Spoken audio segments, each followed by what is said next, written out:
All right, what is up, you guys? Eugene here, and we are back with another podcast, webinar, interview, whatever you want to call it. This time, we're going to be joined by Dat. That is D-A-T.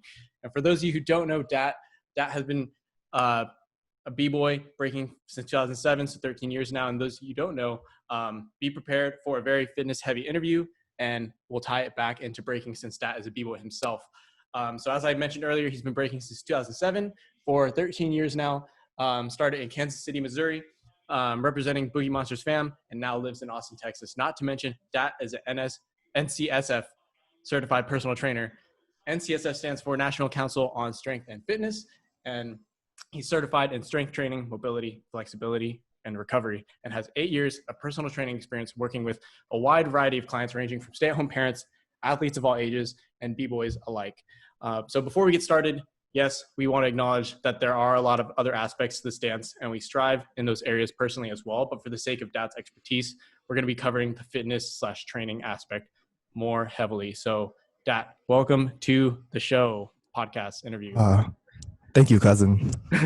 Yeah, so we're cousins, everyone. Those of you guys who didn't know. Cousins. Step cousins. Step cousins. Man, we are still here stuck in quarantine. So world update, if we're looking back on this moment in time, we're month 4 in quarantine. It's been what, month 4 now? 4 or 5, I don't know. Yeah, I lost time. Doesn't exist count when you're quarantined. Yeah, I just like, some people, like, they just go out and they just go to practice like it's no big deal, and it's like pretty nuts. Yeah, I just don't understand. But I see that you've been training at home by yourself, right? Or that's another discussion. Yeah, that's a whole nother rabbit hole. But I see that you've been training at home by yourself, or I mean, at least with people at the house. Yeah, so absolutely. I assume you haven't been going to open practices.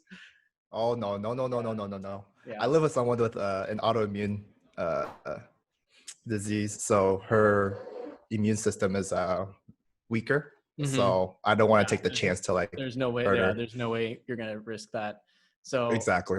Since you've been training by yourself, does that type of like solo practice or training look different than if you're going to like an open practice with people? Yeah, I would say solo practice actually really brings out like your own personal character, and you can have the time to understand your weaknesses. And right. So for personally, when I do solo practices, I'm able to think like, why can't, we talked about this. I saw your flare videos. I asked flare advice from you personally. You're like, oh, your splits in the back. So during that solo time, I'm like, okay, I'm going to stretch and like work on center splits. You really get to like focus in on like just all the smaller details that like you don't get like, practice, like when you practice with like other people, it's like, oh, like all this energy and stuff like that. And you just want to do your route over with, but it's kind of like a showcase to your homies. Pretty much. Yeah. You go to practice. That's really how I feel. The boys. Yeah. It's for the boys. So, and occasional 1 to 2 girls. Yeah. The one person that shows up to practice and then everyone flocks. It's like, hey, do you want to learn a 6-step? Oh my gosh. You mentioned that you would work on your splits and stuff like that. Like, so your solo practice, like, what does that look like as of recently? Like, what have you been working on, like in quarantine and stuff like that? Right. So, what I've noticed that I feel like I've had the strength of a lot of these movements and like a pretty solid foundation of like my body, but I would say flexibility wise in my spine and my hips were not as flexible. So I spent the next, like, since quarantine started, I started trying to do like bridges. I started like work towards those, but eventually, I mean, now that my bridges are feeling a lot like looser and I could bend it backwards more, I felt air flares were actually a lot lighter. So I was actually able to reach certain points, and I was able to perform the move more often versus like hurting myself too. Yeah. So this is like, you're essentially like using this as like your time to like condition yourself to like do things that you wouldn't either. Cause like when you practice like with that like open practice, usually at least the practice we go to, there's a lot of people. So you can't just like continually just like just drill the same move over and over again. You can't and stay focused. Yeah. You can't really, it's hard to stay focused. And if you do stay focused, you're probably in someone's way. So. Oh yeah, that's very true too. Like, yo, stop doing that same move, dude. Yeah. So just being very cautious of like self-evaluating of like your weaknesses during the quarantine time. That's what I've taken. And Right. so So like, yeah, and I also like know a lot of people is that like don't train on their own. Like they only rely on going to practice, like open practice, and like having mhm. others around. And like it's like it was not really until quarantine where people started, like I noticed where people started practicing about this. So I feel like there was like a really small percentage of b-boys Yep. who did solo training. And I think there is still a couple of them, like as we mentioned earlier, that like still go out to practice and stuff like that. And they don't really solo train. And like it's not, I don't know if it's like a must or whatever, but do you think that solo training is important for b-boys in general, like being able to practice by yourself? Yeah, so I think in the aspect of like fitness overall too, uh, I've known some clients who are like, oh, I need someone to work out with me. I'm like, why? Yeah, it's your body, your progress. You should just do it for yourself. Yeah, exactly. So, Yeah, it mhm. happens all the time. And they're like, oh, it's not the same, or like the vibe's not the same. But if you want to get better, like it's pretty Exactly. obvious. Like you have to spend time on your own and really like hammer But it out. also, I think from what I see from working with clients, it's in like correlating to like solo practices. They don't know a program what they can do. So that's another thing. Like sometimes you practice by yourself, you get lost. You don't know exactly like you get in a Yeah, dance. We're that's like, true. I'll top rock, I'll footwork, I'll okay. I guess that's it, right? Mhm. Sometimes people don't understand like they have to like you can it's YouTube has such a huge content of like what you can work on, right? No one's perfect. I don't even care if you're minnow and you're like 1-3 Red Bull, you can still learn something. Like, Right. see, but no, he practiced by himself all the time. Like you see his Yeah. videos, he's always solo. Yep. So but he's always experimenting, right? But some people need to learn how to experiment. I think that's like the very strong suit, Yeah. right?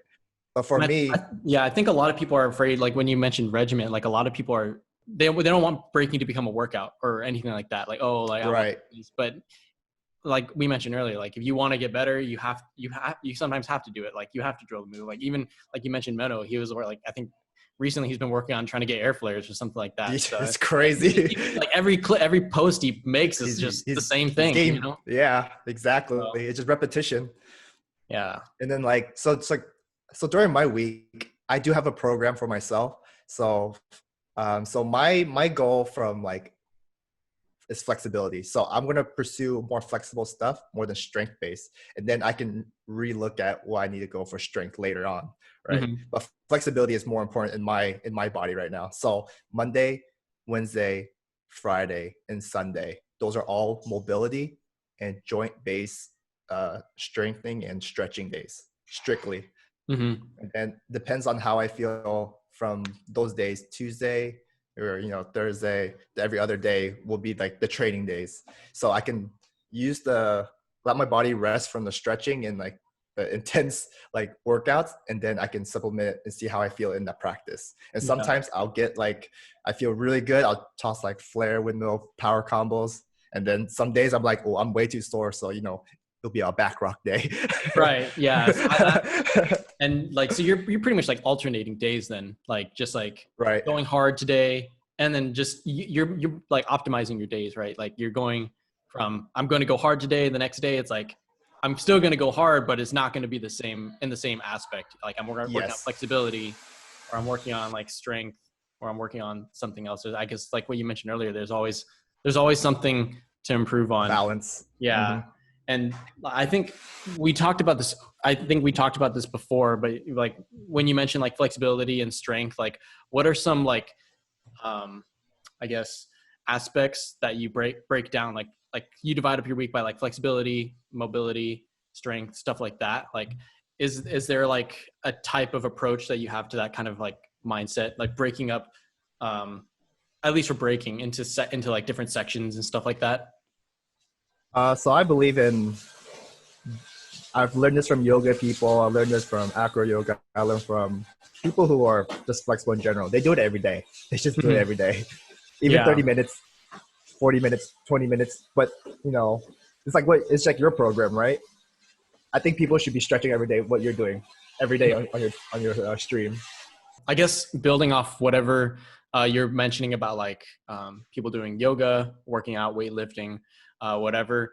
And doing that every day, whether it's like 30 minutes, 45 minutes, anything like that. Like I want to dive into your thoughts on whether it's critical for B-boys to train and work out or maintain their health and fitness outside of breaking. And I think it's like the obvious answer is like, yeah, like you want to be working out or like maintaining a level of fitness, but a lot of B-boys either don't, or they don't want to, or they don't have the interest or anything like that. Like they just they see breaking as like a workout, you know, in Right. itself.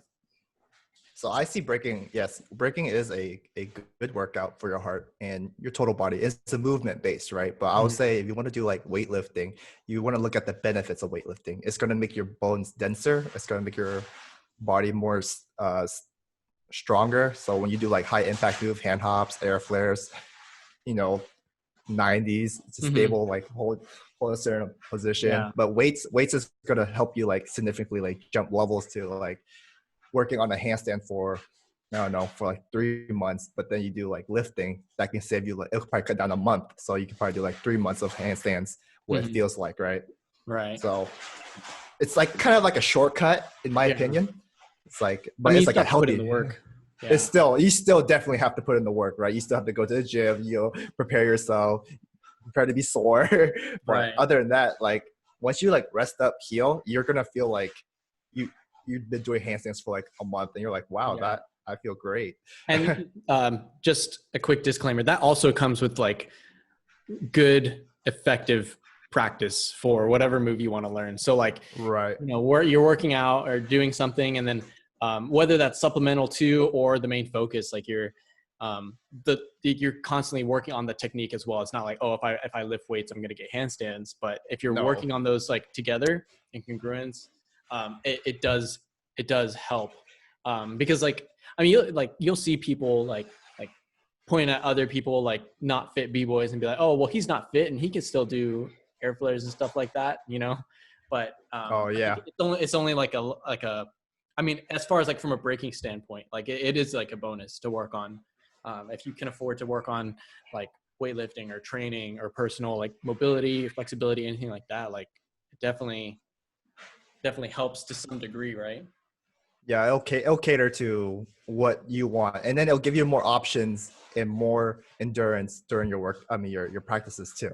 It might be obvious to recommend like a certain degree of fitness outside of breaking, like I mentioned before. So like for B-boys that aren't interested in weightlifting at all, or like working out and they just want to break, because, you know, not every B-boy is going to go out and get a gym membership or like do workouts and stuff like that. I think there's a good general population of B-boys that just want to break.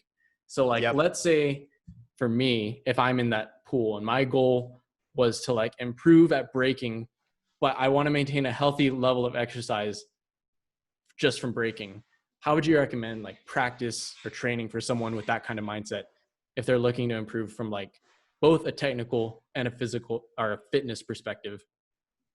Okay, yeah. So, I mean, I've had clients like these where they're B-boys, but they're like, oh, I don't want to touch weights. But then I'm like, okay, well, that's fine. I would say you want to be like very strong and foundational in like push-ups, handstand push-ups, because those are all will supplement like push motion. So headstand to handstand, see, it's still a push. Once you get like real used to that, so when I like program or like help people understand like these workouts, I was like, how many can you do in like one go? To me personally, if you really want like a strong foundational body, I had a gymnast coach and he was like, hey, how many push-ups can you do? I knocked out like, I think 75. He was like, oh, that's pretty good. And he knocked out like 100 and like looked at me the whole time. I was like, all right, man, I get it. Yeah, he was just like, he was like, one hand? No hands? No hands? Yeah. Four hands. I was like, oh my gosh. And that's why I think like, if you look at gymnasts, they don't touch weights at all. They just touch body weight. They're very strong. They're very dense. They're very like foundational. And a lot of these guys, if they really want to go into breaking, dude, they can pick it up real fast. Yeah, no problem. Easy class. Right? So see, that's the reflection of like what we have to see too, right? They work out, but see how easy they can pick up breaking versus person with no fitness background trying to pick up breaking. See, you do need to have a supplement of like a solid foundation. So I'll be like squats, have a strong legs, strong ankles, strong knees, because you know 6-step is not forgiving for the knees and ankles. Right. Yeah. And then a lot of these moves require like wrist stuff. So I would say like, yeah, working your forearms. And then, so overall, like total body, like workouts. So I would say like, so when I say back to foundational, dude, I would say if you could knock out 50 push-ups, easily, like then that'd be like a good practice, because then you can start like doing power moves with like no injuries. That's what I would assume. Mm-hmm. And then like squats, you can do like flips if your genre is that, because I love flipping. That's what I like to do. So I want to keep my legs conditioned. Yeah. You're basically reducing, cores. Yeah, you're reducing the chance of injury, right? Right, exactly. So that's the key to why working out is important to cater to breaking, because you want to reduce the injuries. Because if you reduce the injuries, then you have more efficient time to practice. So that's how I really like approach it too. Right. And then even from like a breaking state, it's like for someone like that has just started breaking, maybe it's like, yeah, you recommend like doing push-ups first, maybe squats, and then on top of like you learning your basics or whatever. Yes. But like for people that are more like advanced, like if someone's trying to get into breaking, you're gonna get injured no matter what. Like that, it's almost like a no factor, like it's 1-for-1, baby. Yeah.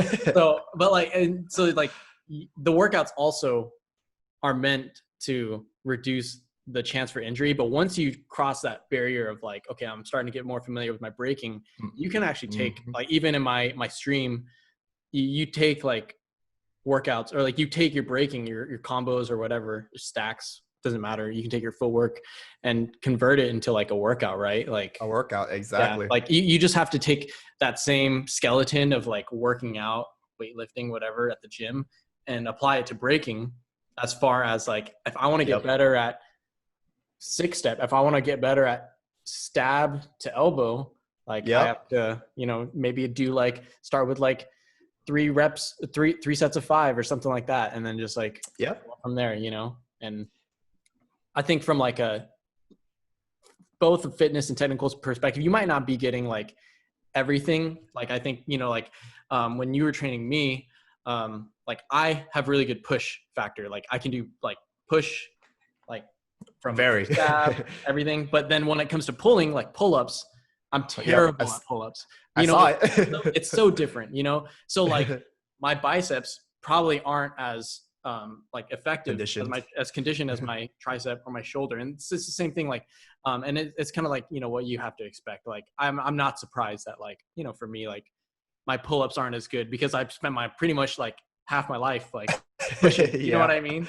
And then how much percentage is pulling, it's like, so when you're doing these breaking workouts, you have to be aware of like, oh, it's like, it doesn't always like convert. It's like, oh, people think like, oh, I'm strong. Like, I break. People always, no. People always expect me to be like, oh, like, like, oh, you're strong. Like they see that, like you go to a festival or I don't know, the state fair, you see that from the army or the Marines. And then everyone like points to me like, oh, you can do that. And, like, that's easy for you. You break. And then I'm just like, stop. I just spin on my head, dude. Like, that's all I do. I'm on movement. I can't do things. People are like, oh, you know, like, oh, let's go for a run. Yeah, you break. You're fit. And I'm like, no, I just spin on my head sometimes. Yeah, that doesn't require legs. Yeah. Oh. But yeah, I get that too. Yeah, and so like you talked about before, like, flexibility, strength, mobility, and like applying that into your like your weekly practice. So I wanted to touch on something we talked about before this podcast, webinar, interview, whatever. And it was about the 3 pillars, and I was wondering if you could touch on that. I think, is it flexibility, strength, and technique? Technique, yes. Yeah, and then why is that important? And then can you go in depth on those as well? I mean, like we had this conversation before. So like you've been putting out a lot of content for flares, and what I've noticed is that you have to have the flexibility. and then you're like, oh, once you're flexible, now we have to work on strength, right? Mm-hmm. And then you're like, oh, now the legs up here and right here. Now you go for the second flare, you need a technique now, right? Mm-hmm. So that's why I say the three pillars. Like if you look at like the content of a move, let's just start with like something more strength based, turtles, because you have to stabilize, hold. So in 3 pillars, let's just say there's technique, strength, and flexibility. Flexibility, very low for turtles. Technique, there's a technique to it, but it's just like a 1-2 placement, 1-2, 1-2, right? It's very simple. But strength, that one you have to like both arm has to be equal, has to move, has to Yeah. keep going, right? And then let's look at moves that are like require like really high all three, air flares. Jeez. I mean, you can get away with like low flexibility, but if you really want like efficient and like, in my opinion, efficient and like pretty ones, flexibility has to be there. Technique, we all know air flares requires the perfect technique. Like you have to get it. there's no ceiling for it. No, it's all the way up there, right? And then strength, right? Your shoulders, your core, you to stabilize yourself. Like, see, that's like the one move where all three pillars have to be really high too. So like flares, flexibility. Like I said, the split. Once I start working on that, flares become a lot lighter. Like I said, I feel like I had strength already, so I'm just gonna work on technique now, right? Strength, technique, and flexibility. Right. And once all that equals, my technique got better, my flexibility got better, and my strength stayed the same.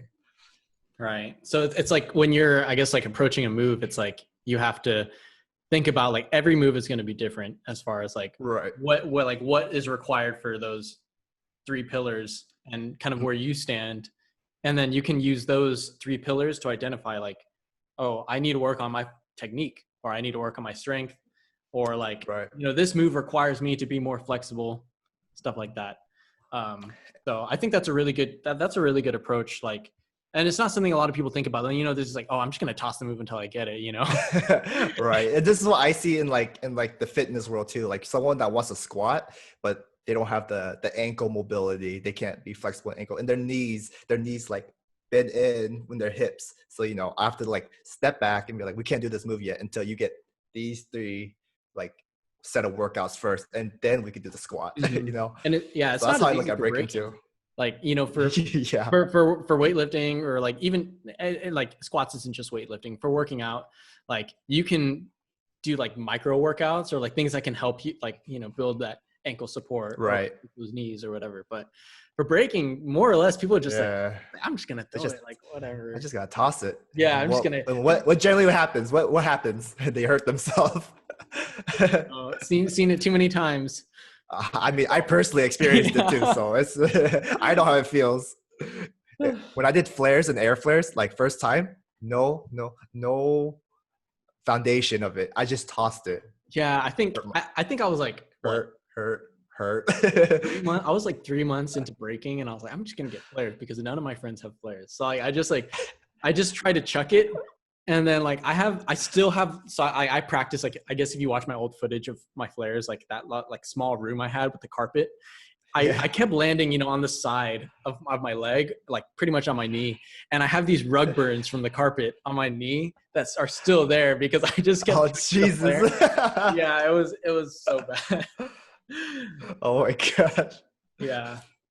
I think we've all been there. And I think breaking isn't quite as easy, or there's the stepping stones aren't as like clear. If you want to go into that, look at it from that perspective, like the three pillars. It's so random. You really have to think about it. But it is there, I think. Like it is. If you want, like, especially the higher up you go, like, like when you're talking about like air tracks or flares or something like that, it's like, oh, well, do you have a good handstand? Like you were talking about earlier, like, do you have a good pike? Do you have a good foundation in this, So I think it all kind of like starts adding up. It's like once you start getting the ball rolling, like I think at first, like the barrier for entry is like really tough, Oh yeah. Oh like, yeah. Like someone trying to learn hang glide for the first time, for us, it's like, oh, like, like we'll just do it, no problem now. But like, I remember like when I was learning it, I was crunched in like this, and like, dude, I just didn't know how to pick up. Oh, dude, my hips were flexible either, so it was like really close to the floor. My knees were really close to the floor. I felt like a cockroach.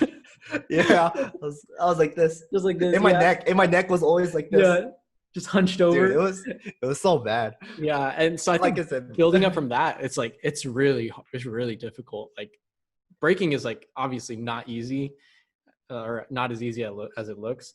But like, I think once you reach a certain point, and I guess for those of you listening that are newer to breaking, there's a light at the end of the tunnel. Once you reach a certain point, there is like moves. It gets It doesn't get easier, but you it start gets more seeing more fun too. steps. Yeah, you start seeing more steps to like to Yeah, get to where you need to go. So like if you have hang glide or you have like in my power to freezes video, like if you have like certain freezes, like if you have shoulder freeze on both sides and stab, you can work on windmill. You can work on whatever, you know, and it starts building up from there. But for like sure. just getting that first step and then like breaking through that three pillar like mindset as far as like the barrier for entry is like it's so hard. Yeah, it's like a medical exam to try to be a Yeah. try to get into the Yeah. school. You're like, oh man. But there is hope, guys. Uh, There is. I um, agree. so And once you figure out those three, I guarantee you, breaking is very enjoyable. It'll get fun, and you'll enjoy the challenge. See, yeah, that's like what I've seen from like a lot of people that I explain this philosophy to, and they're like, "Oh, I'm gonna stretch this month, dude." I've seen a guy stretch, and then was it got pancake within like 4 or 5 months, and then he's like, "Let's flare or let's power." He got. I was like, so much better.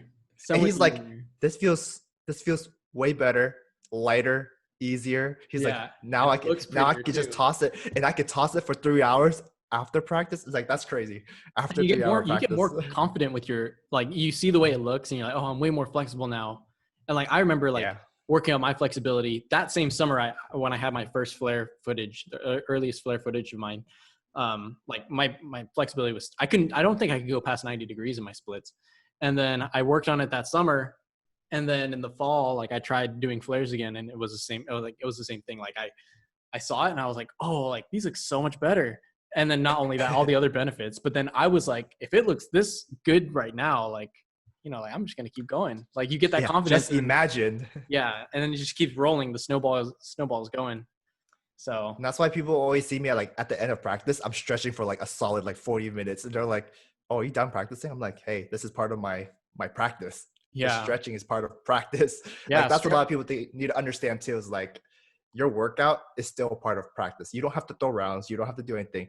Like sometimes, like today, it's just all stretching for me today. And that's my practice. I do an hour and a half of stretching, and then that's it. I call it a day. Right. Even like like stretching after practice too is like so crucial. Like you're already Right. warmed up, right? Like a lot of people like some people go to practice, they don't even stretch and they throw like this crazy power. And I'm like, yo, like how? Oh, I always yeah. like every time I don't stretch, I get like injured no matter like 100% of the time. And then I pull the muscle for them. yeah, right? Like I'll watch somebody who hasn't stretched and I get injured. Yeah. I'm like, oh, my groin. Why? Yeah, it's because you didn't stretch. Oh my gosh, why? Yeah. No, I mean, I think stretching after, right, is probably more important than, you know, stretching before, like, or at least after warming up, right? Right. So when you do like warm up or like at the end of warm up, like starting your practices, you don't have to go as aggressively. You can do dynamic stretches. So a lot of people like do like the shoulder, the Michael Phelps wing swim, that's what he does, right? Mm-hmm. That's like to warm up the joints and everything. You don't have to hold a stretch for a minute. But I would say I would recommend, if you want efficient and more permanent gains from stretching, 1 minute per stretch after practice. Like, touch your toes, hold it there for a minute, like really hold it. Like you feel slight pain, Mm-hmm. eventually that slight pain is going to go away. You're going to go further and Yeah. further and further and further. Keep chasing that Right. pain. You got to keep chasing it. I'm telling people, I always tell people, I'm like, stretching is, it's not fun, man. It hurts, Yeah. but it's so much benefit, because you got to understand, like outside of breaking too, you want the quality of life too. Because so many people here that work at office, sit on their desk, play games. I'm that person. I like to play games for like 5 hours if I have to, Yeah. But I will say you want to have like higher quality of life, because I've seen some people with like back pains, quad pains or anything. I'm like, well, how often do you stretch? And they're like, never. I'm like, well, there you go. Right. Oh, Like for me, after I've like practiced and like got my certification, like mobility and flexibility, and like really understand like lifestyle, I think it really helped me decrease the amount of pain of just like in general in my life. So that's what another thing that you can see too about why stretching could be good, or like do mobility, is because people will have, even outside of breaking, you can still like function as a human yeah. outside of your passion. Yeah. Honestly, like with this quarantine going on, like if I hadn't been streaming every day and like stretching, at the very least, just stretching. Not only would I be more fat, I think just sitting and working and like just doing whatever, like I think I would have more like back pains or more like hip pains or stuff like that. But like the Right. fact that I'm stretching every day with the stream, like it helps me out like way more than I thought. Like, and I honestly feel Yeah. better, or I feel more like limber than I did when like we were going to open practice before this whole COVID thing hit. Right. So yeah, like it's like crazy to think about, like even just outside of, like what you're saying, outside of breaking, it's like Quality of life, quality man. of life, man. That's what it is. Yeah. So we're like really emphasize on that. Like, I give the same answer to the same person. They're like, dude, my lower back, my hip, I'm like, all right, well, did you stretch today? They're like, oh, I don't know. I'm like, well, you could just go on Google. Hey, my lower back hurts. Why? And then Yep. YouTube content would be like, stretch. Google image. That's it. Lower back stretch. Yeah. It's there, bro. Dude. Yeah, right. But I mean, it's nice that they asked me because they want to worry one last thing about, in their daily life. Yeah. It's nice that you could like work 6 hours and be like, oh, I'm okay. Wow, okay, that's cool. But sometimes I see people that work for 6 hours are like, dude, I can't move. Yeah, Oh my like, gosh. they do these little small stretches. Right. And so now you have another thing in your day that you have to like worry about. In our life, we want to be like stress free and like worry less. So if you do these, you worry less, guaranteed. Right. And so you would say, like, I think you mentioned earlier, like, you get to practice, you warm up and you do your warm up stretches, like the Michael Phelps, like wing for the shoulder, stuff like that. So there's the leg kicks. And then you also mentioned like holding stretches for like a minute as well. So there's almost like two kinds of stretching, especially for B-boys. It's so important to have both, like just like warming up and like getting more flexible. There's like two separate realms. Yep. Could you like go a little bit more on that? So how would if someone were to like, I want to be more flexible, how would someone go about doing that versus just warming up?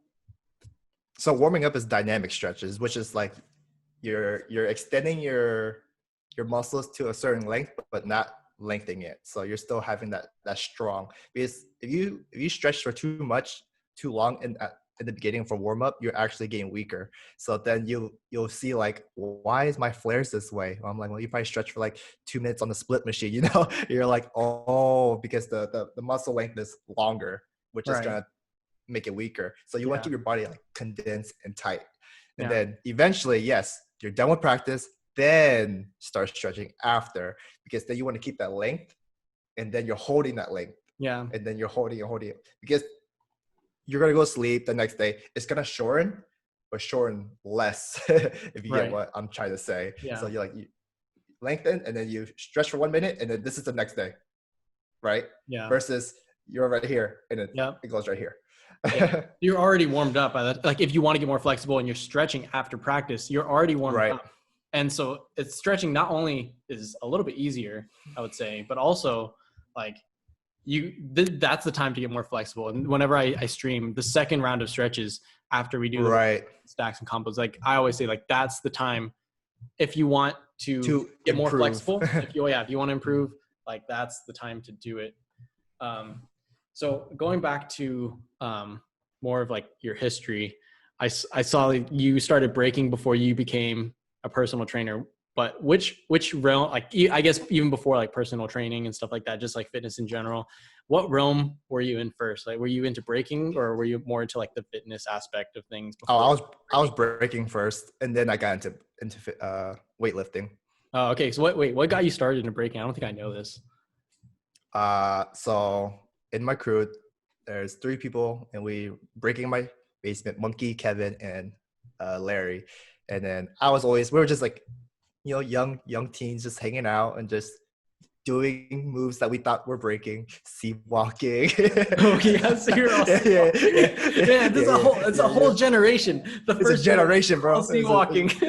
But personally for me, I was like, I'm not really interested in breaking. And so I started flipping. And so I learned my first backflip, and I was like, I love this shit. I want to keep going. And that's why my flips have excelled to the where they are. The first love. Yeah. It wasn't. And then so keep in mind that I have these friends that are pursuing breaking, right? But personally for me, I was like bullied. I was like, you know, I live in a suburban area where, you know, I'm the only Asian dude there, braces, overweight. And then I took boxing for 2 years. Fun fact, I knocked out all three of my bullies. Hell Hey, yeah. let's go. But after getting coached for so long, and like I kept getting canker sores from my braces because I kept getting hit, and then like the mouthpiece will move down and it Oh, get hit my yeah. teeth. So I literally stopped, and then those friends that were breaking, they just showed me some stuff here and there, and then I started like really get into it, and then like after that my personality changed. Everyone started liking me. There's no more bullies. Everyone's my friend. So that's really how I got into it. Everyone wants to know the guy that does the windmills. Wait, The were you? backflip. Oh yeah, it's either like, you know, people like, I think for me, like I saw people do flares and I was like, I want that move. I don't want anything else. But for you, it's like some people, it's either a flare or windmill or a backflip, and you're like, Yeah, I was I like, just want that. I don't want anything else. And then I you go want down the rabbit hole. backflip. Yeah, you just go down the Yeah, rabbit hole of flips. So like I went all the way in. all the way in, baby. So when you started breaking, and I get this question a lot too, or I don't know, I don't even know if I thought this, but like, did you have the mindset like, oh, I need to have these certain muscles if I want to start breaking? Like, oh, you know, Absolutely not. you just Zero. did it. Yeah, you just did it, right? I was the if I toss this move for so long, I'll get it. That's that mentality. That was not That's the the case, three pillars, dude. baby. I had no flexibility. That's I that had one no pillar. strength. That's And that one pillar mindset. I have zero pillars, dude. I had Oh, nothing, dude. But that was the idea of like I understand beginners because I've been there before. And using my expertise of learning like through like these 13 years and 8 years of like personal training and looking at clients and looking at like where they started, I always put myself in their shoes and I'd be like, all right, how can I help you improve from what you have right now? You know? mm-hmm. So sometimes I'll look at like a certain B-boy here, I'd be like, oh, you're kind of lacking in like strength. So maybe like for this month, try to do like stab up to handstand, stab up to handstand, like really get Right. that comfortable. Yeah. Then It's almost eventually like a push up. exactly, right? And then stab, and then what happened was like stab, push up, 2000 just happened naturally. I was like, well, there you go, dude. That's all it took. Yeah. Just little conditionings that'll help a So lot. it's almost like conditioning your muscles. And I think for breaking, it's a little like we talked about earlier, like it's a little bit different. But I think for a lot of people who are starting, like, I don't know how, cause you know, when we started around the same time. So when we started, like, and I don't know if it was the whole sea walking thing was because of ignorance or if you knew like if it was different from breaking, but I didn't know it was different from breaking. I didn't know it was different either. Okay, so we're on this. Okay, That was so my we're on the top. same boat. That was my top rock, baby. Yeah. So okay, we're exactly on the same boat. So if I don't know whether the meta of like entry for breaking is the same or not, because I'm pretty sure people can go like look up and see what top rock is, even if they don't know the name, and figure out what it is. So I just feel like the knowledge for accessibility now, like obviously, is like a lot So high. a lot easier. So a lot of people are more aware of like, okay, like I need to have muscles, or I need to like have this prerequisite if I want to break or anything like that. Like, and it may not, like everyone, like you said, everyone's going to be different. Some people might have a strength issue. Some people might be lacking in more flexibility. Mm-hmm. But just for someone like who's starting day one, and I think it also depends on, you know, like where they stand too. But I guess from a general professional opinion, what muscles are needed for breaking, as far as like, you know, like just anyone that wants to get in, what would you recommend? Oh man, this is I could talk all day about this, baby. But like recently from during quarantine, I've been seeing a lot of end range stuff. So like really dynamically in hips and shoulders, core. Core is probably the biggest foundation. That's like, you know, what's connected to the core? Your arms, your legs, your Everything. neck, literally everything. But if you have a strong core, I will say you done half the work. like really look at Yeah. gymnasts, their core, holy crap, way above. And that's why they can pick it up easily, because they're like, oh, I could just hold my body in this position, okay. Yeah. They already have that And no foundation laid problem, out. right? So now I would say like, yes, I think if there was gonna be like one muscle, core, have a Mhm. super strong core. Core is going to be the one that holds everything together. It's like the Right. glue for your body. It's like from like the core going out, shoulders, Right. quads, everything, just, and then it starts like going up. But the core is like the main aspect. And I feel that as well. Like when I was learning, because like, like when we started, it's like, oh, I want backflip or I want flare. There's always that one thing that everyone wants that's like, oh, like, I like, as long as I get that, I'm good. At least from a beginner. That's like the gateway, right? But like, Yeah. like to get the thing that you want, like it does require like both for backflip and for flares, like in our cases at least. Stomach. Yeah. So I So. guess, yeah, for people that, want to get into breaking, and, I get this a lot. It's like, oh, I could never break. I don't have the muscles. I don't know if you get that question a lot, but, or if you get that statement it's a lot. common. Yeah. It's common. What do you usually say to that? I just like to keep working. Like, all right, give up. Like to me, it's like break is either you get into it, or you don't. It's like, yeah. It's if you want it, you get it, right? That's the other right. Like that's my mentality though. I'm like the athletic mindset. If I want it, I have to just chase it. Just go. Right. But people who are like saying like, oh, I want to get into breaking, but I don't have the muscles. I'd be like, well, there's always things that doesn't require a lot of muscles for breaking. How much muscle is like required for 6-step? Right. Minimal. Yeah. I've seen someone pick up a 6-step 10 minutes. Yeah. And then from there you can start like you can start building that confidence and going like, so there's always, yeah, like even just like for top rock, if you can walk, even people that can't top rocket initially. Yeah, even people that can't walk. I see people that can't walk that are doing top rock. Yeah. It's crazy. But like, it's just like you get that confidence and then you start to get more comfortable and then, like maybe I'll try a turtle or something like that. So there's so many avenues to get into breaking, and it just depends on like what you want. So when I'm like teaching a class, they'd be like, all right, we'll learn like what a breaking round feels like. So I would teach them like a set top rock, a set drop. So like, let's just say that we'll do front digs or side salsa step to a knee drop. So like step, knee drop, and then all right, we'll get down. We're on our hands, 6-step, and then we'll do a basic freeze. But usually the freeze will be like side plank. Because they don't know how to step. Yeah. They don't know how to do any of that. So side plank. So that's like the closest thing for a beginner feeling what a stab will feel like. So they're like, and what you're saying, build that confidence, and they're like, wow, that was fun. It's hard, but that was fun. Yeah. So how like make it enjoyable, like do that. They could chase like bigger. They're like, okay, but what about the head spin aspect? I'm like, no, that's a whole different class. Yeah. We can get into that later. But, yeah, and like it does like there's so many ways to work like the same group of muscles or the same whatever, and also like just showing them every aspect of it, like going from top rock to your drop, footwork, freeze, whatever, all that stuff. Like you as like a teacher or a trainer, you get to see where they're lacking or where their strengths are. If they if that plank is super easy, it's like, hey, all right, it might be time to move on. And then same thing, like if someone's like if you're judging for yourself, and saying like, okay, like I want to get like, I don't know what I'm good at, you can use that to identify where you might need help. So maybe just try a round, and then I think it's like the way we train too. It's like we'll work on like a round or we'll work on a move, and then we see like where we're like a little bit weaker or where we're stronger, and then either play off the strengths or like work on the weaknesses. It just depends what it is, right? But yeah, what about the fitness aspect? What got you into like working out and personal training and all that stuff? Well, I've always, since high school, I always wanted to like pursue like something as like physical therapy.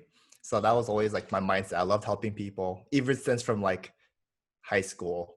That was like what I wanted to pursue. I always like had that. I love the idea of helping someone get to a certain goal. So that's my personality. So anybody that approaches me, I open up and I always help them no matter what. Even though if they don't listen, I still help out. Wink, wink. But see, that's just who I am. That's just my character. Sometimes, I just do it because it's just second nature. Right. And then how I got to like lifting and personal training. So I was a little overweight. So I hired a personal trainer. I hired a gymnast coach to help me out, really, to understand like how to be like to get to the next level of athleticism overall. Mm-hmm. So I love breaking, but I was like, how do I get better, like faster? Mm-hmm. This gymnast taught me like, all right, for the next 3 months, we're just gonna stretch. I was like, why? Why stretching? What? I don't get it. See, that's the hard-headed b-boy in me. What? Yeah. Well, why do I I don't need need that? stretching. Yeah. I don't need that for flares. What? Like, whatever, right? But see, Yeah. that was such a hard like hit to me to be educated and open-minded to understanding like living from a professional who has it. And he's like, "You want flares?" I was like, "Yeah." And he does flares right in front of my face, talking to me. He's like, "Yeah, like this." His legs are like, Now you're that like guy. next to his head. No, his legs are like literally like touching his ear. I'm like, "Oh Knee my to ear. gosh." Yeah, but see that gave me the option. I was like, say no more. So for 3 months, pancake, leg split, like I was really like forcing it. And he's like, okay, now try flare. See, I didn't throw a flare all that time in that stretching like regimen that he gave me. Did a flare, dude. I like flew. I was like, oh my goodness. It's like I was he like, landed this on is your back. amazing. You know when you do flares, it's like you're Oh reaching yeah. way too far forward, and you land on And you're like, I was like, your yeah. yeah, but then I think it was because of that year I was able to like to do more power moves more than ever than like the past like 7 years of my breaking career. Yeah. I started power late, so Mm-hmm. I would say I took power seriously like 2 years ago. Ever since I moved to Austin, Oh, yeah. or That 3 years. Texas Trick Daddies, baby. But yeah, and then get into fitness, and then I hired a personal trainer. I was like, I want to be the best shape of my life. See, weightlifting. See, that was my mentality again. Shape. I was like, I want a 6-pack. I want an 8-pack. Whatever we're about to do. The guys taught me how to do it, and I was like, oh. And then what I felt from weightlifting, and then I catered it to breaking. I was like, wow, a lot of these pains are not here anymore. I Quality was of like, oh, life. and quality of life. Exactly. Right. So that's Everything. what a lot of people have to look at too. And so that's what I'm saying. All these pains that I used to have were gone. My body was able to sustain a lot of these moves. Like, I got hand hops. Like, took me like a week to get hand hops. I got like 6 hops in like my 5th try. I was like, oh my gosh, this is so easy. Mm-hmm. Just like overall conditioning my body, and then like overall dieting. Dieting was the biggest key in my whole regimen. Because Mm-hmm. I used to eat like crap when I was younger. I was just like, Yeah. oh, I work out so much, I can eat whatever I want. No, that's not the case, man. Yeah. So many. I Yeah. was, Even myself, like so many b-boys go out after practice and they just eat whatever. I'm guilty of that all the time. oh yeah, same But here, dude. So sometimes you can treat yourself. It's fine, yeah. whatever. But on a But regular like, day, like I have like I mean, I wouldn't call it a diet, but I eat what I normally eat. no, you control what you intake, and that's what like my personal trainer taught me. He's like, you can still eat whatever you want, just control the intake. Mhm. And I think So I was I like, honestly think it's like really hard for like the b-boy community as a whole to just like, all right, let's get on dieting, like let's whatever, it has to come from like, and everyone's different too. So it's like it's comes from like an individual standpoint too. But so right. you were doing like these workouts and training outside of breaking while you were breaking as well. Yep. So were Yep. you Yep. Yep. like burnt out, like going from just working out, stretching, basically doing like gymnastics essentially, and then going and then doing breaking at the same time? I used to do weightlifting. Oh, I used to do my morning training with my gymnast in the morning, and then midday sometimes it would be like a rest or like go to work, and then do 12 at night. That's when I go to the gym. Nobody's And I there. work. Nobody's there. Working out by myself. It was private gym too, so I had like the key card to myself. Dude, it was No amazing. COVID, baby. No COVID, right? That gym was quarantined for me only. It Yeah, was amazing. it And I was love that quarantine routine. before quarantine. The reason why you said like being burnt out, I was never burnt out because I love seeing the progress in my body. Mm-hmm. I think that's what a lot of people get burnt out because they don't see the reward of their work. But sometimes their work is not the work they should be doing. Right. That's how I see it too. Yeah.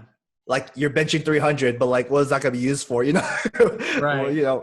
right, you're strong, but you're a B-boy. Do you want to flare or, Yeah, or do you want? exactly. So Yeah, it there's just a depends what balance. kind of like lens you're looking at it through, right? Like if you're a weightlifter, 300, yeah, like next goal, love it. Power But lifter. Yeah. yeah, but Right. if you're a b-boy and you're doing benching 300, it's like, okay, well, I might as well just stop benching if I'm not really like reaping the benefits of it, or I'm not seeing any like personal benefits in the goals I want, right? But like, um, it's like just goes to show like how important it is to just have like a goal in mind to keep yourself from getting burnt out. Cause you're an example of like, you can do all these things. Like, you know, people feel uncertain about like, oh, like I want to break, but I want to like, I don't know if I have time or the energy to work out or to maintain my health to a certain degree or whatever. And it gets like burnt out. But I think in your case, it's like being able to have that goal, right? Like Right. it's so like crucial to just keep you going. And would you say like that's like really like the one thing to, I guess, keep you consistent with going with like all these things? Yeah, I would say like I said, programming is what like I think a lot of people should and utilize and understand how to do. So like let's just say Monday can be like stab push days. Dude, turtle up, back down, do combos with stabs Mm-hmm. and call that a practice. Like literally do that for like an hour straight or like 2 hours. Dude, you'll be and then Yeah. next day, lower body, back rocks, hops. You do something with like your legs more than your upper body. So you give your upper body some break. And so then like eventually you'd be working towards like a goal of like overall certainty of like a strong body. So Yeah. I, I also think like also with that, like, people, you have to treat, you don't have to, but like, if you want to get better, like we were talking about earlier, you kind of have to treat breaking like a workout. Um, like, oh, you know, and, if you're trying to like learn a move or trying to get something consistent, you have to come from that mindset of like, like mm-hmm. today I'm going to be working on stab pushes, like we were talking about earlier. And I think a lot, I'm generalizing, but a lot of people I know don't take the time out and they stay at the same level. And not to knock anyone, you can stay at whatever level you want, but those that want to improve stay at the same level because they just show up to practice, run through their rounds or whatever, and don't really take the time out to like, really improve. And like what you're saying, to like to go out to practice, go out and change their practice or add something to their practice. That's like, okay, today is Yes. going to be stab day. Today is going to be leg day, footwork day, back rock, whatever. Mm-hmm. So you really have to like kind of be able to separate those aspects of the dance, right? Yeah. So I think I could give like pretty good advice for beginners. I didn't even do it today. Sometimes like I watch like, there's break advice. There's so many like content to work on, like go into swipe 10 ways. Yo, Mm-hmm. just choose an intro. It's not a bite. Work Mm-hmm. on that. Like make that a foundation. And then, Yeah. you got 9 other swipe intros. Work on those. Like, Yeah. so a lot of times people are like, just go in, they're like, I don't know what to work on. I'm like, dude. So I always tell people, I seen people like slam a pre-workout. They watch like a bro lift at the gym, like a bro video, like powerlifting. They're like, dude, I'm so ready. I'm like, hey, I kind of cater to like picking up that too. So sometimes I watch like, sometimes I'm like blinded to like what to work on. Dude, sometimes I'll just like watch a break advice and be like, wow, I should really work on one leg sweep to freeze Mm-hmm. all day today. And I will Yeah. do that literally all hour. You see me Yeah. practice. I will do one thing for all hour. And you're taking that like fitness workout mindset and like carrying it over into breaking. Right. Like, oh yeah, I'm gonna do 10 of these, take a break, do another 10, and then we'll do it Right. Yep. 3 times, right? And then that Then if I sometimes that's feel what it takes. comfortable, if I feel comfortable, I'll just change it up and whatever I need to do in that certain move. Right. Like So one leg sweep windmill, one leg sweep flare, one sweep flare head spin. I don't yeah, know. there's So many so many options, right? options. Yeah, it's like endless. But so yeah, we talked about this earlier, but being in both worlds as far as breaking and health, fitness, weightlifting, working out, I assume it's pretty easy to get injured, especially on the b-boy side of things. Like we mentioned earlier, like there's no way Mm-hmm. to escape it almost. So I know for myself throughout my breaking career, I've sustained a lot of injuries. I'm sure you have as well, like in the wrist, Plenty. groin, neck, like when you're learning halos and so much more. And Oh, we oh. mentioned earlier that you were certified in recovery training. And I know everyone, it depends on the injury. So everyone's going to have different injuries, and the approach depends on what the injury actually is. Right. But what are your overall thoughts on injuries? How would you generally avoid them? And then how would you approach recovering and conditioning? Dude, name me a body part and then I can like cater to you what you need, right? Let's just say like, what's a common B-boy injury? Shoulders? Knees? Shoulders, What? groin, wrist. Groin. Neck. Okay, I hear groin all the time. Let's use All the groin as an time. example. The reason why people get injured in the groin is because they're not flexible enough. And so they're pulling the muscle to a 100% degree and then extending it like that. So it's like a quick jolt like that to your groin. And then people be like, I can't walk. I can't move. Oh my gosh. Groin is such a tender muscle where you're definitely going to get hurt. That's why I said when you like reduce the injuries, that's why they say stretching reduces the injuries, is because you lengthen the muscle so it doesn't get pulled. Right. And is that just like limited to warm up, or would you say like you would have to stretch after practice? Stretch after practice to keep that permanent length of like permanent length. Yeah. Of what you're actually utilizing right. Right. So when you flare, let's just say this is my right leg, right? This is my right groin. If I flare and it pulls, so let's say this is all the flexibility I have, but then I do this. What's gonna happen?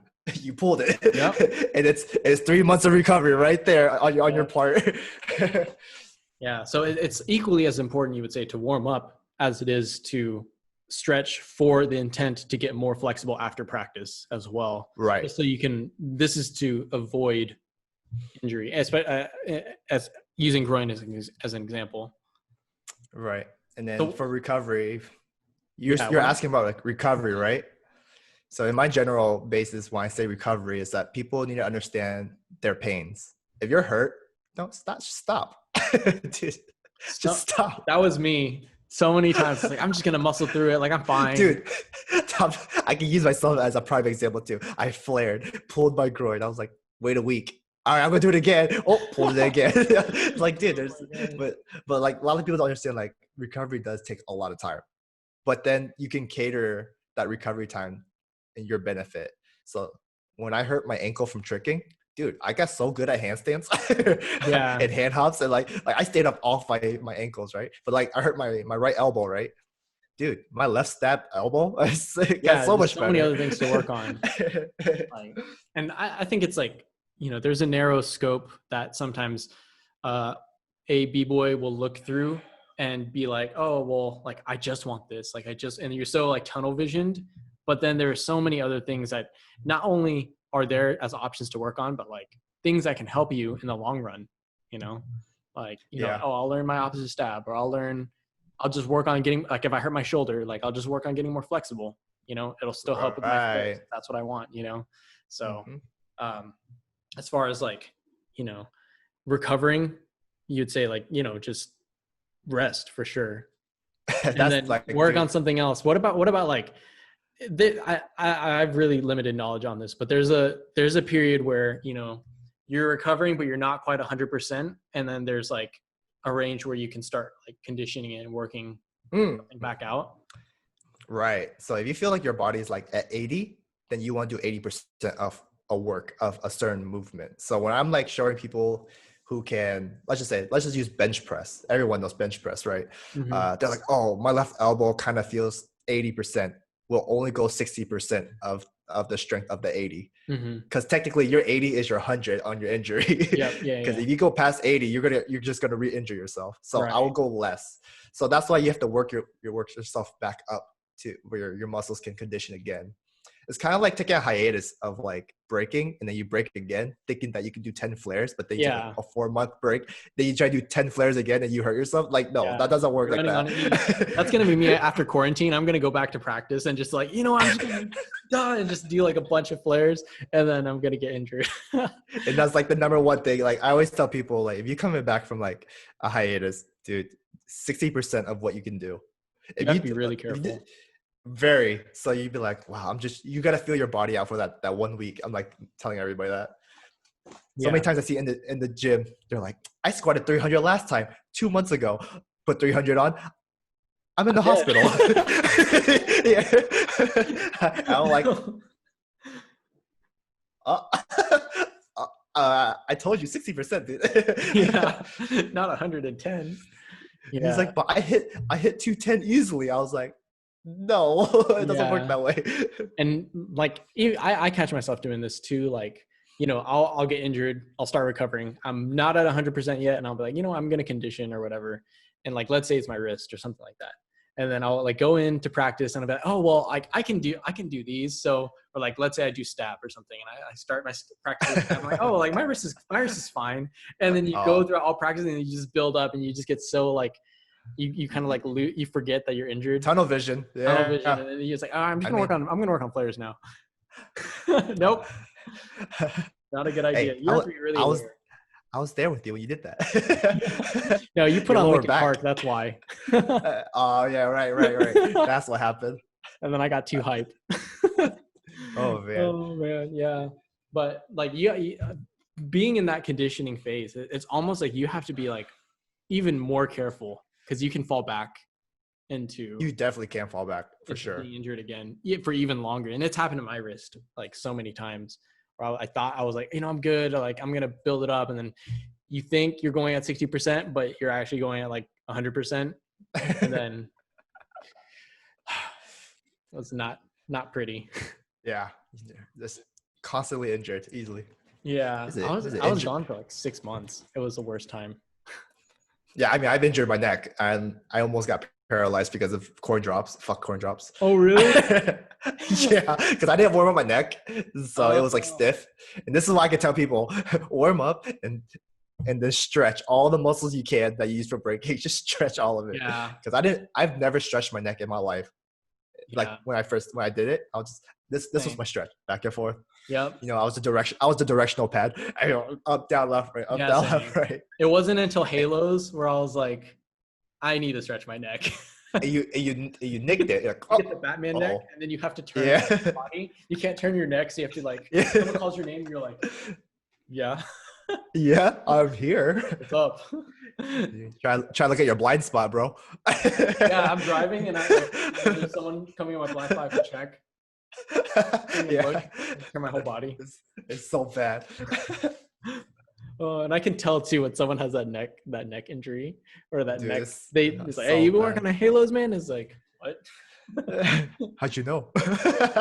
To kind of wrap things up a little bit, we talked about like two different worlds, two different aspects of like breaking itself, and then the approach to breaking as far as like an improvement, like applying that mindset for like working out, stuff like that. So, what's your perspective on your approach from fitness/workout perspective versus like an art or enjoyment perspective? I think a lot of people get caught up or misunderstand the physically demanding aspect of breaking that's required. So when you want to get a move or work on consistency, you have to work on drilling a move or working it, like treating something like a workout essentially. And B-boys will sometimes think of drilling a move or round or working out or whatever as taking away from the art or the enjoyment at times. So like, what's your take on that? Yeah, so I will say like the enjoyment, I enjoy the big moves. So I have to do anything to cater to those big moves. And to me, I love that because that's my art. That's my style. I love just that perspective of my dance. So I love when people are like, oh, you're just doing the moves, but some people, that's art to them, man. Yeah. It's all like personal philosophy. You're doing what you love. Right. So, if someone hits like 1090s, dude, to me, that's art. I'm like, oh, Yeah. oh, sheesh. But Instagram is like, just filled art, all from Russia is yeah. and Japan. Malik. Oh my Yeah, gosh. too much. 9-year-old kids doing 42,000s. Jesus. But yeah, I But mean, taking the enjoyment. yeah, it depends. I guess like what you were talking about earlier. Like it depends on what your goals are. Like if you want, Perspective yeah, too. yeah, if you don't want to like work on like power or work on whatever you don't want to work on, and you enjoy, just being in the moment, Top rocking. rock, yeah, more power to you. But I would say like, right, if what you were talking about before is like, it almost like adds more like long term, it adds to the art to be able to move, like you have way more options, like you were talking that video, that 10 ways into swipe, you have 10 different ways to get into it, and now you can add that to your art. That just becomes like more pieces, if you right. So and that's exactly what I always tell people, like, who are like, you're taking away from the fun out of this. It's like, how? You're improving. Yeah. like a long-term view. Yeah. It's like, I was like, but that's another perspective. Like they never gave that thought process of like, oh, the big moves can also be art too, because you're moving in a way where no one else can, or the way you like to. Mm-hmm. So that's how I see it. Yeah, and you can always, like, I've seen the stuff you do, like you'll like change it up, but you have to have that move first, right? A foundation, solid foundation. You can't just like, oh, okay, I want to change like a one-handed air track and make a variation of it if you don't have it, So like you have to, right. like, and so being able to like innovate requires, to a certain degree, like whatever you want to innovate, right? Mm-hmm. But yeah, it almost adds, and it's almost like, it's almost short-sighted almost, and not to like dog on anyone to say like, oh, you're short-sighted, you're not, but to have a short-sighted perspective of like, oh, okay, I want these moves, or I want, these harder, more difficult things where I have to treat it like a workout, and being like, oh, well, I don't want to do it anymore because like, it's just not fun anymore. It's just like taking away from the art, but like you're saying, like we were talking about burnout earlier, if you have that goal in mind, I'm pretty sure someone will truck through it, I mean, I see stylish B-boys hit 390s in their rounds, and I'm like, you cannot call that art. All right, that's amazing. I enjoy it. Shoot. That's not art. that's not art. He's not enjoying himself.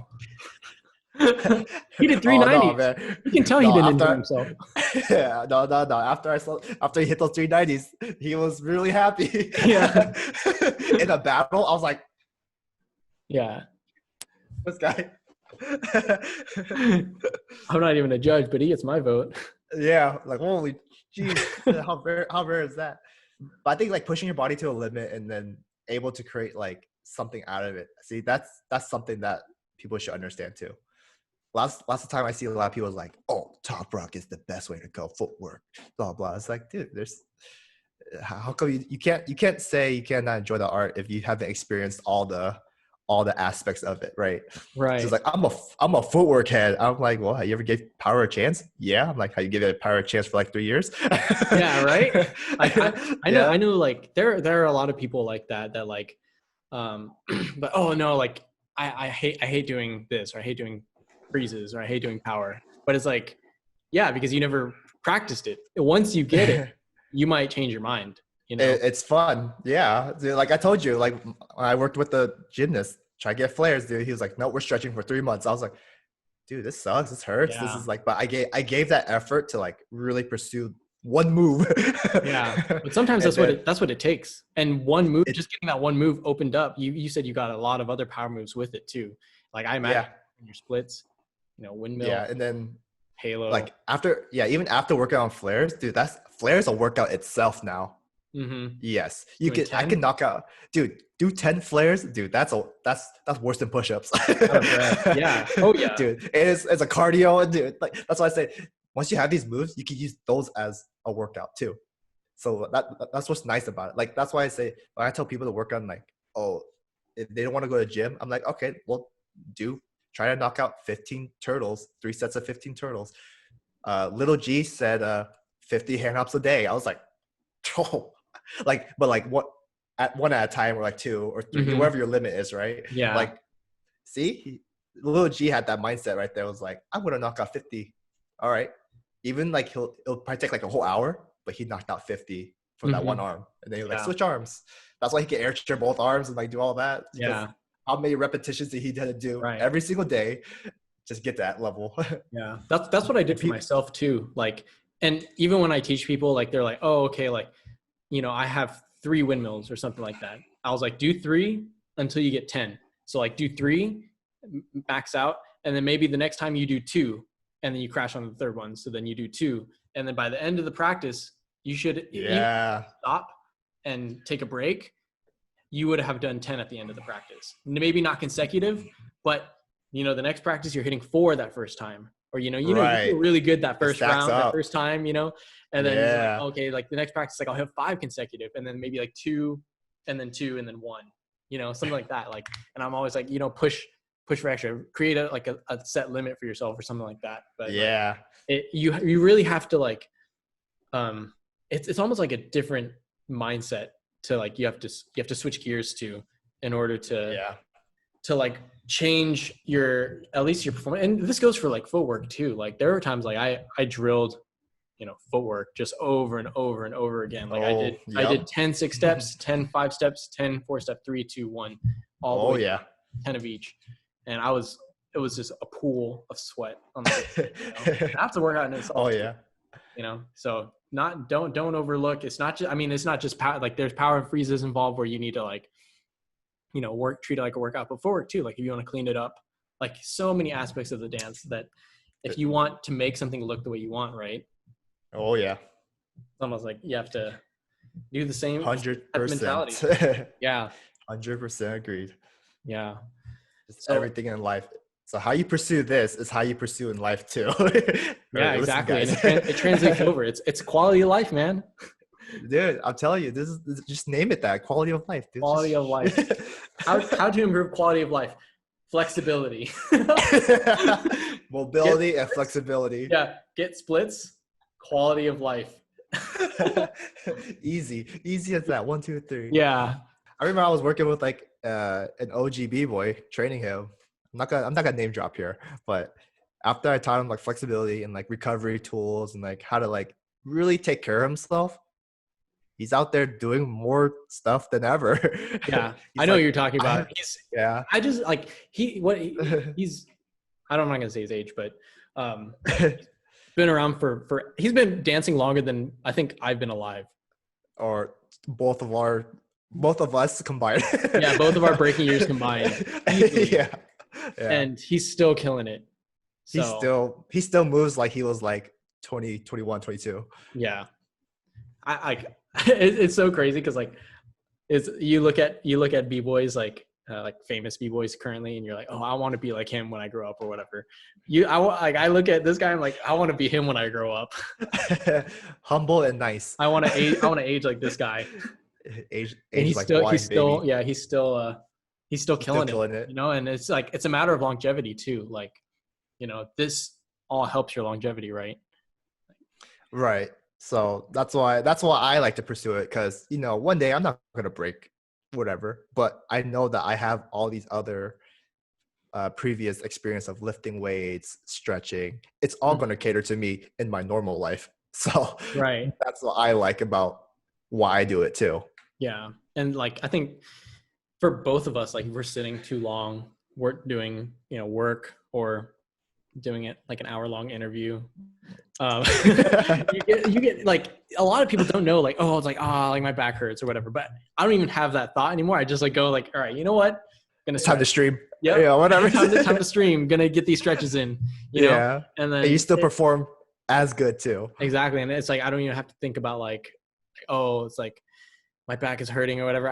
We just know like, and even if we stop dancing, right? Even if like we get to the age where we have to stop or whatever, like if something's hurting, oh, like my I don't know, my leg feels a little bit sore. We already know like what to do. You're building like this experience for yourself, you know, as Right. someone like, if you're working on your flexibility or strength or mobility, doesn't have to just be like breaking, right? You can do Yep. whatever. This is just So general health now. We're general just general health. health right now. Yeah. So those three I, pillars really like go way beyond just breaking. Like you can apply right. those to like anything. It literally can be anything. Yeah. So it's like you gotta like look at it from the scope, and this is for breaking and for life too, right? I think um looking at it from like a long-term perspective, you know, it helps in like almost every aspect. For people that are looking for personal training, coaching, or lessons, what is the best way to contact you? uh, so I've been getting a lot of people through my Instagram about online training because they just see my footage and they're like, "Hey, Yeah, how do you do that?" I'm like, the "Well, platform. this is my workout right here, and I'll show you." And so usually I'll do like a video webcam recording with them. Mm-hmm. So my Instagram, I think that would be the best way. Email, I think, as Mm-hmm. a couple of old clients emailed me. Um, what else? But throughout these like stuff, it's quarantine for sure. So it'll be through webcam. What I will be Yeah. teaching is like your form and your stretching. I'll show like a routine. I'll show you like, because I will never teach someone if I've never experienced it myself. Mm-hmm. That's one thing that I will always show you. I've done so many workouts where I was like, oh, it doesn't cater to me. It kind of caused pain. I'm like, I'm not gonna show that to a client. Right. Yeah. But It doesn't make sense. right, and so it's like showing someone head spins. You don't have head spins. It's like, what? Why? Yeah. Like, oh man, that's like a That's another whole video. nother can of worms. Oh my gosh. But see, that's for me. I can show you the basic strong foundation to get into a general like health standpoint. And Mm-hmm. then from there you can use it, you can do whatever into like a movement, you can do whatever to like cater to your Yeah. gym workouts, So many avenues to go down. But yeah, guys, that will be able to open up a lot of avenues for you, like from flexibility, strength standpoint, or technique, depending on what your practice is or what your goals are. So, do you have any shout outs or anything you'd like to say before we sign off? shout outs. Yeah, no, we're in quarantine, there's no one to shout out to. We gotta stay Shout outs to inside. nobody because Yeah. shelter in place. Yeah, Social shout out distancing. to all you guys made it this far listening to this You the real ones. podcast. Yeah, you the real ones. You the If you're real still ones. listening, you're the real ones. Yeah, but if like anyone wants more questions, more personalized questions, how they can approach something, dude, uh ask me. I mean, Eugene has the same personal mindset too, but if you want from like a more professional standpoint and like other ideas, yeah, you can shoot me a message through Instagram, email. So, Dad, thank you so much for your time. And for those of you watching, if you enjoyed this or got some good advice from my boy Dad, then like, comment, subscribe. It would really help the channel out a lot. Again, feel free to reach out to Dad for training or breaking lessons. He does it all. So his contact info will be in the description below. Thank you guys so much for tuning in, and I will see you guys in the next one. Peace.